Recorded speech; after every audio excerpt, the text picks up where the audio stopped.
13절부터 23절까지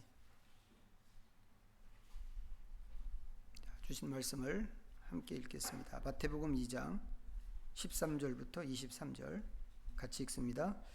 그들이 떠난 후에 주의 사자가 요셉에게 현몽하여 이르되 헤롯이 아기를 찾아 죽이려 하니 일어나 아기와 그의 어머니를 데리고 애굽으로 피하여 내가 네게 이르기까지 거기 있으라 하시니 요셉이 일어나서 밤에 아기와 그의 어머니를 데리고 애굽으로 떠나가 헤롯이 죽기까지 거기 있었으니 이는 주께서 선지자를 통하여 말씀하신 바 애굽으로부터 내 아들을 불렀다함을 이루려 하심이라.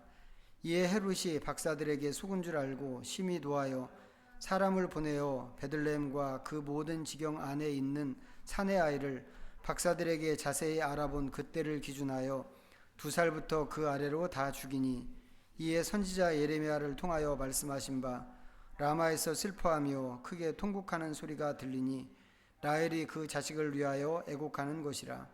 그가 자식이 없으므로 위로받기를 거절하였도다 함이 이루어졌느니라. 헤롯이 죽은 후에 주의 사자가 애굽에서 요셉에게 현몽하여 이르되 일어나 아기와 그의 어머니를 데리고 이스라엘 땅으로 가라.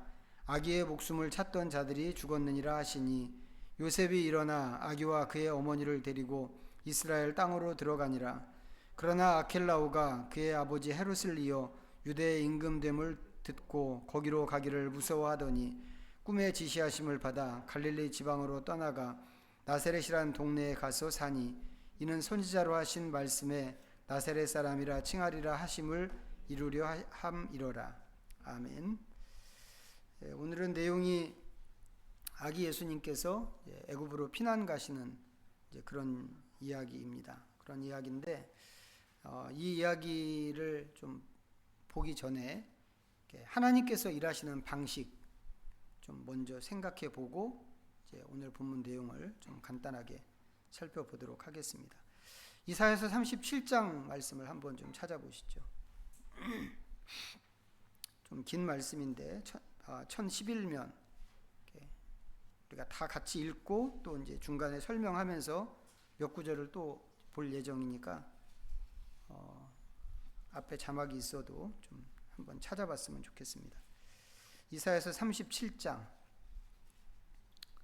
21절부터 38절입니다. 1011면 21절부터 같이 읽어보겠습니다. 시작. 아모스의 아들 이사야가 사람을 보내어 히스기야에게 이르되 이스라엘의 하나님 여호와께서 말씀하시되 내가 아수르의 산헤립 왕의 일로 내게 기도하였도다 하시고 여호와께서 그에 대하여 이같이 이르시되 처녀딸 시온이 너를 멸시하며 조소하였고 딸 예루살렘이 너를 향하여 머리를 흔들었느니라. 내가 회방하며 능욕한 것은 누구에게냐? 내가 소리를 높이며 눈을 높이 들어 향한 것은 누구에게냐? 곧 이스라엘의 거룩하신 이에게니라.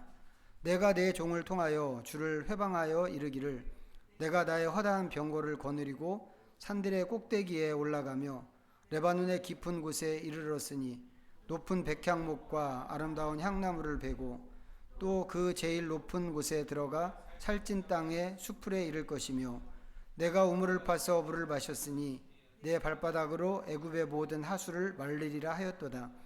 내가 어찌하여 듣지 못하였느냐? 이 일들은 내가 태초부터 행한 바요 상고부터 정한 바로서 이제 내가 이루어 내가 경고한 성읍들을 헐어 돌무더기가 되게 하였노라. 그러므로 그 주민들이 힘이 약하여 놀라며 수치를 당하여 들의 풀같이 푸른 나물같이 지붕의 풀같이 자라지 못한 곡초같이 되었느니라. 내 거처와 내 출입과 내가 나를 거슬러 분노함을 내가 아노라. 내가 나를 거슬러 분노함과 내 오만함이 내 귀에 들렸으므로 내가 갈고리로 내 코를 꿰며 재갈을 내 입에 불려 너를 오던 길로 돌아가게 하리라 하셨나이다. 왕이여 이것이 왕에게 징조가 되리니 올해는 스스로 난 것을 먹을 것이요 둘째 해에는 또 거기에서 난 것을 먹을 것이요 셋째 해에는 심고 거두며 포도나무를 심고 그 열매를 먹을 것이니이다. 유다 족속 중에 피하여 남은 자는 다시 아래로 뿌리를 받고 위로 열매를 맺으리니 이는 남은 자가 예루살렘에서 나오며 피하는 자가 시온산에서 나올 것임이라. 만군의 여호와의 열심히 이를 이루시리이다. 그러므로 여호와께서 아수르 왕에 대하여 이같이 이르시되 그가 이 성에 이르지 못하며 화살 하나도 이리로 쏘지 못하며 방패를 가지고 성에 가까이 오지도 못하며 흉벽을 쌓고 치지도 못할 것이요 그가 오던 길 곧 그 길로 돌아가고 이 성에 이르지 못하리라. 나 여호와의 말이니라. 대저 내가 나를 위하여 내 종 다윗을 위하여 이 성을 보호하며 구원하리라 하셨나이다 하니라. 여호와의 사자가 나가서 아수르 진중에서 18만 5천인을 쳤으므로 아침에 일찍 일어나 본즉 시체뿐이라. 이에 아수르의 산헤립 왕이 떠나 돌아가서 니느웨에 거주하더니 자기 신 니스록의 신전에서 경배할 때 그의 아들 아드람멜렉과 사레셀이 그를 칼로 죽이고 아라랏 땅으로 도망하였으므로 그의 아들 에살핫돈이 이어 왕이 되니라. 아멘. 지금 읽은 말씀은 이게 다가 아니고 우리가 37장 후반부를 읽었는데 36장에서부터 시작해서 지금 읽은 요 단락까지 와서 맞춰지는 되게 긴 이야기입니다. 히스기야 왕 14년에 있었던 아수르 왕 산헤립의 유다 침략 이야기인데 이 이야기가 여기만 있지 않고 열왕기하에도 좀 나옵니다. 열왕기하 18장에 나오는데 그쪽 기록에 의하면 히스기야 4년 그리고 호세아 7년, 호세아는 북쪽 이스라엘 왕입니다. 마지막 왕. 호세아 7년에 아수르 왕이 북이스라엘을 침략합니다. 살마네셀이라고 하는 아수르 왕이었는데 이스라엘은 2년 동안 그 살마네셀의 공격을 받다가 그 전쟁으로 결국 나라가 망합니다. 그렇게 하고 8년 후에 이스라엘 나라가 망하고 8년 후에 살마네셀의 아들이 아닐까 싶은데 산헤립이 이번에는 유다 남쪽 유다를 침략한 겁니다. 히스기야 왕 때인 거죠. 이때는 아수르가 아주 신흥 강국으로 막 일어나면서 주변 나라들을 굉장히 빠른 속도로 점령해 가는 그런 시기였는데 이제는 유다까지 이 사람들이 공격해서 내려오게 된 것입니다. 물론 처음에는 항복하라고 회유를 했습니다. 그런데 그 회유가 어떤 것이냐면 야 하나님이라도 너네들을 구원할 수 없어 이런 말이었습니다. 히스기야가 그 말을 듣고 하나님께 기도했고 또 이사야 선지자에게도 기도해달라고 부탁을 했습니다. 그게 지금 읽은 앞에 나오는 5절부터 7절에 있는 말씀인데 그때 하나님께서 주신 말씀이 하나님께서 한 영을 이 아수르 왕 산헤립 안에 넣어주셔서 이 아수르 왕이 소문을 듣고 자기 나라로 돌아가게 하시겠다고 하는 그런 약속의 말씀이었습니다. 그런데 정말 그렇게 됐어요. 그렇게 돼서 아수르 왕이 다른 전쟁 소문을 듣고 돌아가는데 돌아가면서 그냥 돌아간 게 아니고 다시 사람을 보냅니다. 히스기야 왕에게 사람을 다시 보내서 야 하나님으로는 절대로 구원받을 수 없으니까 포기하고 항복을 해 이런 이야기를 전했습니다. 이 상황이 이렇게 돌아가는데도 히스기야는 뭐 할 수 있는 게 없었습니다. 이 군사적으로 힘이 없었기 때문에. 그런데 자기가 힘이 없다 이거보다는 하나님이 멸시를 받는다고 하는 이 현실이 굉장히 분했습니다. 히스기야 마음에. 그래서 하나님 앞에 이 아수르 왕이 전령을 통해서 편지, 항복하라는 그 편지를 보냈는데 그 편지를 하나님 성전에 갖고 가서 하나님 앞에 딱 펴놓고 되게 순진하죠. 순수하고. 편지를 딱 펴놓고는 하나님이 이렇게 멸시를 받고 있는데 하나님이 천하의 하나님이라고 하는 사실을 모든 사람들이 알게 해주십시오. 그러면서 정말 간절하게 기도를 했습니다. 우리가 읽은 말씀은 히스기야의 그 기도에 하나님께서 주신 응답으로 주신 말씀입니다. 하나님께서 이사야 선지자를 보내서 히스기야에게 이 말씀들을 전하셨는데 이게 1차적으로는 히스기야를 통해서 이사야 선지자를 통해서 히스기야에게 전해주는 말씀이지만 실제 그 안에 담겨 있는 내용은 아수르 왕에게 하시는 말씀 같은 그런 내용입니다. 그래서 이제 22절이 지금 읽은 22절을 보면 22절에 여호와께서 그에 대하여, 여기서 얘기하는 그는 이제 산헤립 왕이란 말이죠. 그에 대하여 이같이 이르시되 라고 되어 있습니다. 그러면서 첫 번째로 하신 말씀이 네가 거룩하신 하나님을 향해서 회방하고 능욕하는 말을 했구나 라고 하시는데 24절 중간부터 25절 마지막까지가 하나님을 능욕했다고 하는 산헤립의 생각, 산헤립의 말입니다. 자, 이 부분을 제가 조금만 이제 제가 읽어볼 건데, 지금 읽어드리는 건 이제 산헤립이 하는 말입니다. 내가 나의 허다한 병거를 거느리고 산들의 꼭대기에 올라가며 레바논의 깊은 곳에 이르렀으니 높은 백향목과 아름다운 향나무를 베고 또 그 제일 높은 곳에 들어가 살찐 땅의 수풀에 이를 것이며 내가 우물을 파서 물을 마셨으니 내 발바닥으로 애굽의 모든 하수를 말리리라. 되게 자신만만하죠. 아수르 왕이 말하는 것이 뭐냐면 내가 지금까지 이렇게 했어 이겁니다. 내가 강한 군대로 이렇게 했고 앞으로도 이렇게 할 건데 바벨론이든지 애굽이든지 천하의 강대국이라고 하는 나라들 다 소용없어. 내 앞에서 내 군대 그 말 밟고 말해서 다 이렇게 무너지게 될 거야. 이런 얘기인 겁니다. 이 당시 아수르는 이렇게 너무 강력하게 일어나는 그런 시기였습니다. 그렇기 때문에 정말 적수가 없었죠. 이제 그런 상황에서 이 아수르 왕이 완전히 기고만장한 것입니다. 그런데 그런 아수르에게 하나님께서 하시는 말씀이 이제 26절입니다. 자, 26절과 27절 다시 한번 읽어볼까요? 자, 읽어보겠습니다. 26절, 27절 시작. 내가 어찌하여 듣지 못하였느냐? 이 일들은 내가 태초부터 행한 바요 상고부터 정한 바로서 이제 내가 이루어 내가 견고한 성읍들을 헐어 돌 무더기가 되게 하였노라. 그러므로 그 주민들이 힘이 약하여 놀라며 수치를 당하여 들의 풀같이 푸른 나물같이 지붕의 풀같이 자라지 못한 곡초같이 되었느니라. 무슨 얘기예요? 아수르 왕이 이렇게 군대를 끌고 나가서 막 승승장구하고 막 그렇게 막 오만하게 그렇게 굴 만큼 세상에 무서운 것이 없을 만큼 이렇게 하고 있는데 그 나라들을 다 무너뜨려 가고 있는데 하나님 말씀이 그거 내가 다 정해놓은 거야 이거죠.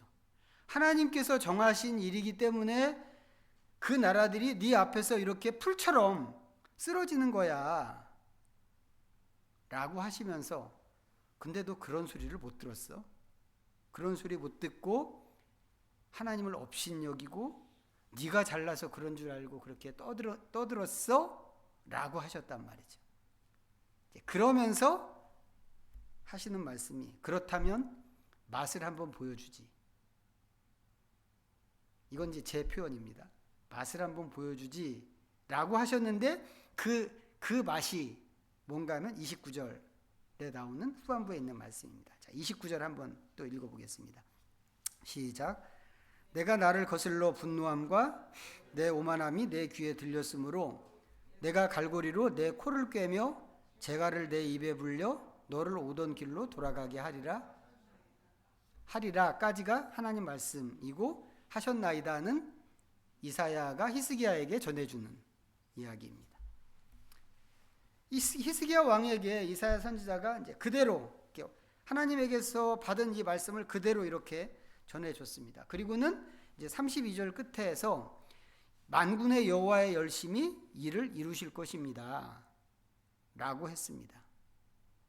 그리고 그 뒤에 붙여진 말씀에 의하면 아수르 왕은 진짜 예루살렘 성을 향해서 지금 그 코앞까지 왔는데 예루살렘 성을 향해서 화살 하나도 쏘지 못하고 심지어는 예루살렘 성에 가까이 가지도 못하고 고대 그 제국들의 군대가 이 다른 나라를 공격할 때 이렇게 성을 공격할 때 제일 잘하는 게 뭐였냐면 성 바로 옆에다가 성보다 높은 토성을 쌓는 거였거든요.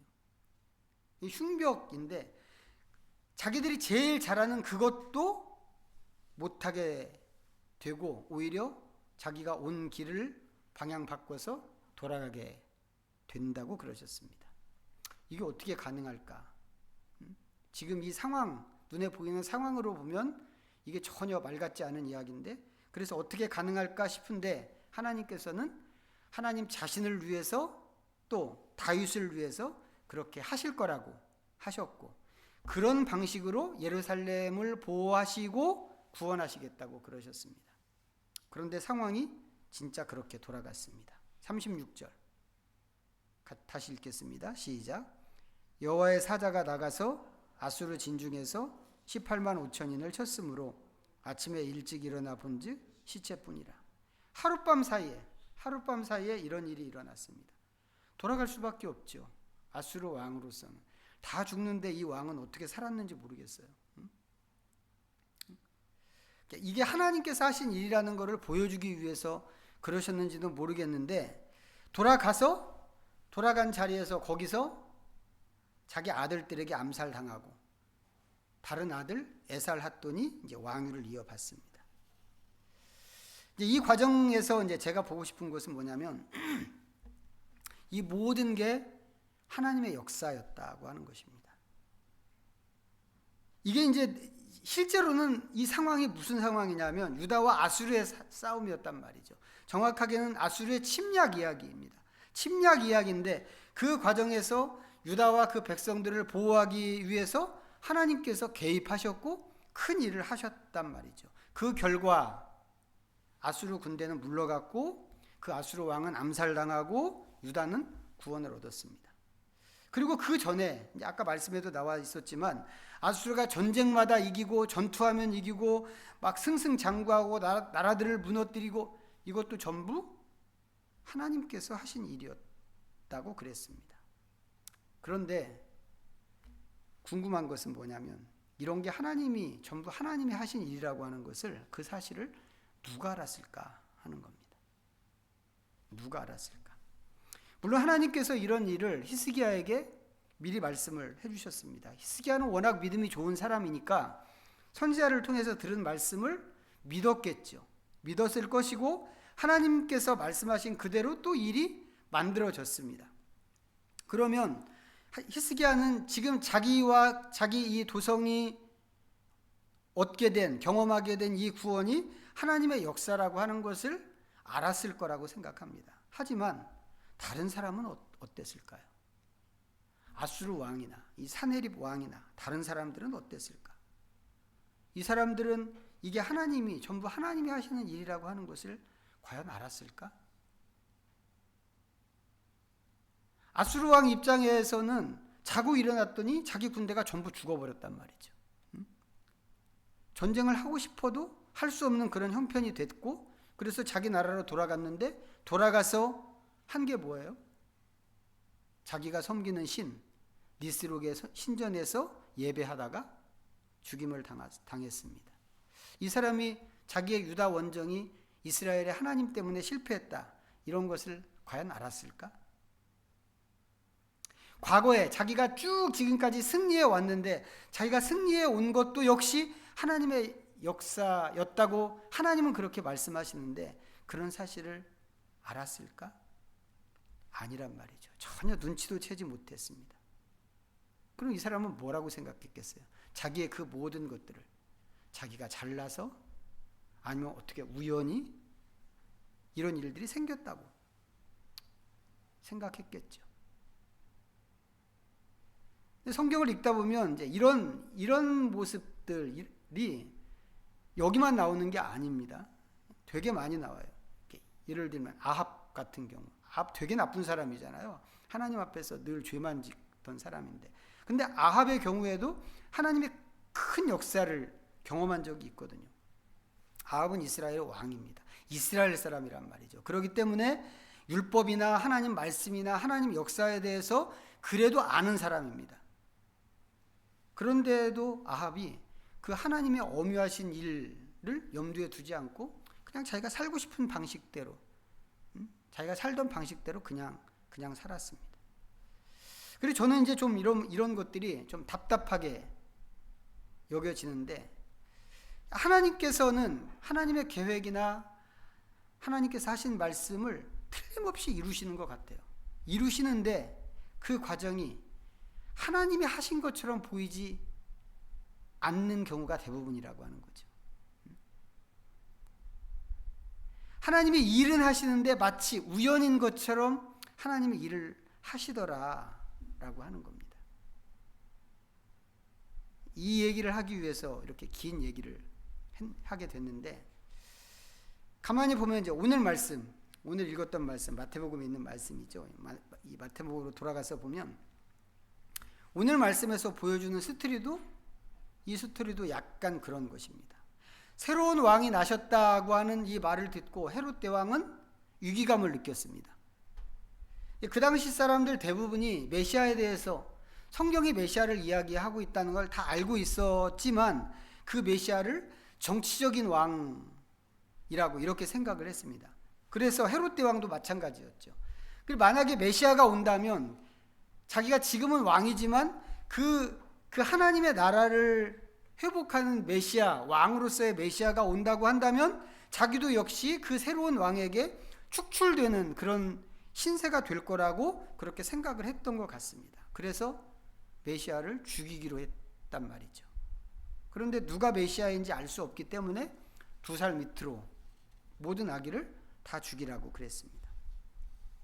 예수님도 같은 다른 아기들과 같은 위기 가운데 놓이게 되었죠. 그런데 다행히 하나님께서 요셉에게 미리 알려주셔서 애굽으로 피할 수 있었습니다.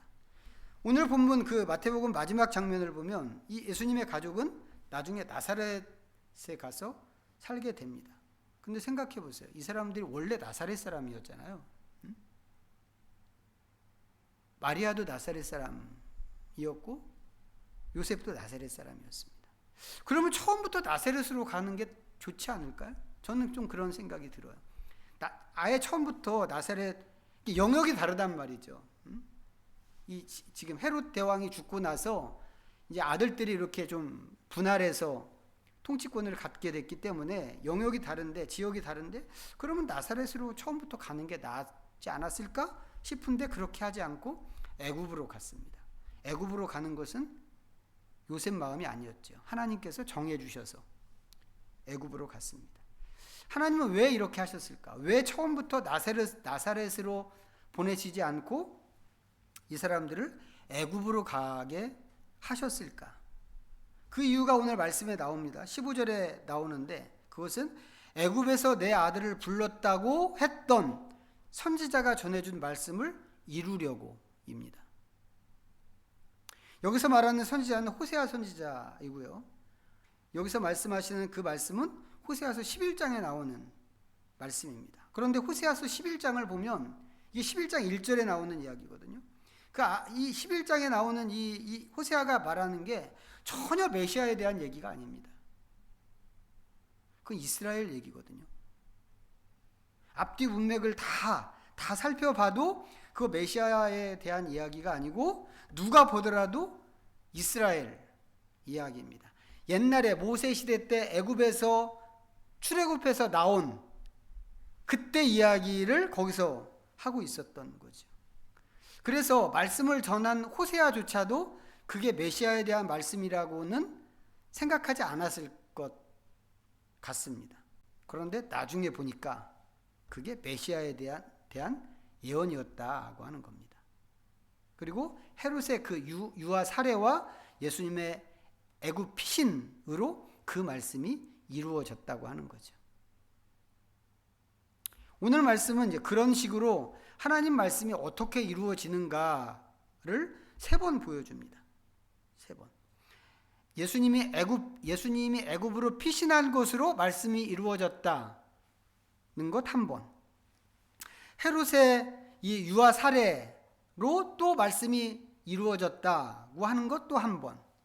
그리고 나사렛에 가서 정착하신 것으로 말씀이 이루어졌다고 하는 것 또 1번. 이렇게 해서 3번인데, 결국 오늘 말씀은 내용적으로는 아기 예수님이 애굽으로 피신 갔다가 돌아온 이야기처럼 보이지만 신학적으로는 이게 하나님 말씀이 이루어지는 이야기구나 하는 것을 생각하게 됩니다.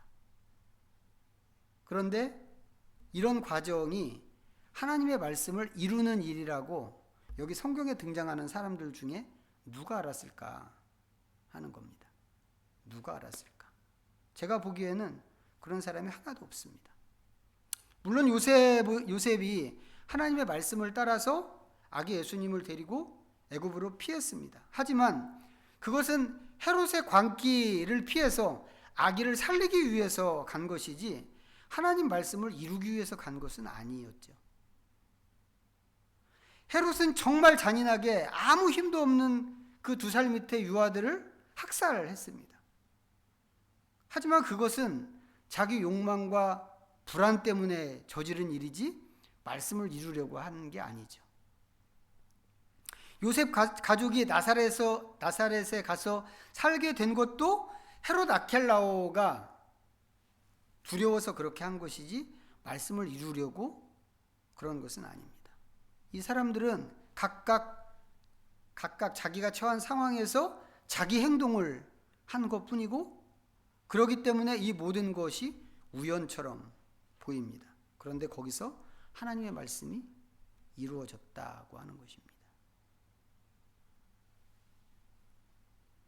오늘 나오는 말씀은 사실 이제 긍정적인 측면에서 하나님 말씀이 어떻게 이루어지는가를 보여주는 그런 말씀이죠. 하지만 이게 늘 긍정적으로만 이렇게 말씀이 이루어지는 것은 아니라는 생각이 들어요. 아까 우리가 봤던 사내립 같은 경우도 하나님의 정하신 일들이 있는데 이 사람은 그걸 깨닫지 못해서 엉뚱하게 하나님을 막 회방하고 이렇게 했다가 비참한 상태로 하나님 말씀이 이루어지는 결과물이 되었죠. 예수님의 제자 중에서 누구예요? 가룟 유다도 그런 케이스일 수 있죠. 전혀 생각하지 못하고 자기가 계획했던 자기가 생각한 어떤 일을 위해서 예수님을 팔아먹었는데 그게 나중에 보니까 결국은 하나님의 말씀을 이루는 그런 일이 된 거죠. 하나님의 말씀은 그런 식으로 우연인 것처럼 보이는데 그 우연을 가장해서 하나님의 말씀은 이루어지게 되어 있는 것 같습니다. 물론 그렇다고 해서 하나님의 말씀이 늘 우연으로만 되는 것은 또 아니라는 것도 있습니다. 완전히 반대인 경우도 있는데 대표적인 경우가 예수님입니다. 복음서에 보면 이제 자주 나오는 장면인데 예수님께서는 하나님의 말씀을 이루기 위해서 뛰어들으셨죠. 말씀을 이루기 위해서 행동을 선택하고 결정하고 그 길로 직접 의지를 갖고 가시고 이렇게 의도적으로 행동을 하셨습니다. 예를 들면 나귀 타고 예루살렘 성에 입성했던 것, 들어가신 것도 말씀을 이루는 그런 일이었죠. 겟세마네 동산에서 체포하러 온 사람들에게 저항하지 않으신 것도 그런 일이었죠. 나귀 타고 가시는 것은 생각해 보면 너무 초라한 그런 일입니다. 뭐 가장행렬도 그런 가장행렬이 없다 싶을 만큼 초라한 모습이기 때문에 오히려 왕으로 오셨다면 안 하는 게 차라리 나은 거 아닌가 싶은 생각이 들 정도였습니다. 그런데 굳이 그렇게 하셨습니다. 왜요? 말씀을 이루기 위해서. 겟세마네 동산에서는 제자들이 저항을 하려고 할 때 그 제자들을 오히려 말리셨습니다. 그렇게 하는 게 하나님의 말씀을 이루는 일이라고. 오히려 제자들을 책망하셨죠. 야, 내가 하늘에 있는 천군 천사를 12형 더 되는 12군단 더 되는 그 천군을 불러서 내가 이 상황을 피할 수 있지만 그렇게 하면 하나님의 말씀이 어떻게 이루어지겠느냐라고 이렇게 말씀하셨습니다. 예수님께서는 그런 식으로 하셨죠. 하나님 말씀을 이루기 위해서 그 상황을 스스로 선택하셨습니다. 예수님만 그러셨나요? 또 그런 사람이 있죠. 마리아입니다. 우리가 보고 왔던 마리아. 감당할 수 없는 이야기를 들었을 때 마리아는 하나님의 말씀이 이루어지도록 자기를 하나님께 드리고 그 말씀을 받아들였습니다. 그 뒤에 어떤 일이 있을 것인가, 그것이 자기 인생을 어떻게 힘들게 할 것인가, 이런 것들 때문에 발목 잡히지 않고 기꺼이 그렇게 했단 말이죠. 하나님의 말씀이 이루어지이다 라고 하는 고백과 함께.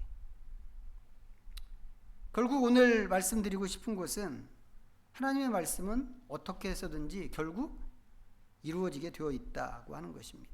인식하지 못한 상태로 사는 사람들의 행동으로 우연을 가장해서 이루어지든지, 아니면 예수님이나 마리아처럼 말씀이 이루어지는 것을 위해서 기꺼이 자기를 드리는 사람을 통해서 이루어지든지, 하나님의 말씀은 어떻게 해서든지 이루어지게 되어 있다고 생각합니다. 자, 그렇다면 나는 그 사이에서 어떠해야 할까? 어떻게 해야 할까? 이런 것들을 좀 생각해 볼 수 있으면 좋겠습니다. 이제 한 해를 다 보내고 오늘 마지막 주일인데, 이제 새해가 우리 코앞에 왔는데, 예를 들면 이런 거죠. 우리가 이제 성경을 보면 뭐 여러 가지 우리한테 요구하는 것들이 있잖아요. 거룩하게 살아라, 뭐는 하지 말라, 뭐는 해라, 뭐 이런 말씀들이 있는데, 사실 이제 그런 말씀을 대할 때 우리는 그냥 율법, 계명, 아주 감당하기 힘든 무거운 짐처럼 그런 말씀을 대하는 경우가 대부분이 아닌가 싶습니다. 하지만 그렇게 할 것이 아니라 좀 더 적극적으로 말씀 속에 뛰어 들어가서, 하나님이 나한테 우리에게 이런 걸 요청하셨네? 그럼 내가 해봐야지. 내가 해보면 어떤 일이 생기게요? 말씀이 이루어지는 거죠. 말씀이. 어떤 큰 거대한 사건, 예수님이 감당하셨던, 마리아가 감당했던 그 거대한 사건, 이런 것들만이 아니라 아주 사사롭게 내가 해야 하는 그런 어떤 행동들, 이런 것들에 대해서 좀 한번 내가 적극적으로 뛰어 들어가 보자, 이렇게 하면 어떨까 생각합니다. 다시 말씀드리지만 하나님의 말씀은 이루어지게 되어 있습니다. 내가 그것을 알든지 모르든지, 내가 그것을 하나님 말씀 이루어지는 것을 위해서 내가 나를 들이든지 못 본 척 하든지, 이게 우연처럼 보이든지 그렇지 않든지 의도적이든지, 하나님의 말씀은 이루어지게 되어 있는데, 나는 그 상황에서 어떠하면 좋겠는가? 말씀을 읽고 말씀대로 산다는 것은 사실 그런 거라고 생각합니다. 우리의 신앙생활이 그 패턴을 향해서 나가야 하는데, 우리가 그런 점에서 내 선택으로, 나의 결정으로, 내 의도로 하나님의 뜻이 이루어진다면 오히려 나는 그것을 명예로 여기고 기꺼이 그렇게 살겠습니다. 이런 열망이 우리 자신을 지배하고 그것을 위해서 늘 기도하면서 말씀 앞에 살아가는 우리 믿음의 식구들이 다 되면 좋겠습니다. 기도하겠습니다. 말씀 잠시 다시 한번 생각하면서 하나님 앞에 묵상으로 나갑니다.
하나님, 하나님의 말씀은 틀림없이 이루어지는 것을 봅니다.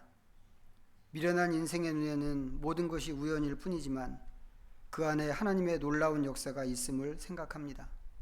그러므로 우리는 하나님의 말씀이 이루어지는 과정을 우연으로만 돌리지 말아야 하겠습니다. 오히려 예수님처럼 마리아처럼 하나님 말씀의 성취를 위해서 우리 자신을 드려야 하겠습니다. 우리의 모든 선택이 주님을 위한 것이 되게 하시고 우리의 삶에서도 하나님은 하나님의 뜻을 이루어 주시옵소서. 예수님의 이름으로 기도하옵나이다. 아멘. 모두 자리에서 일어나셔서 찬송가 634장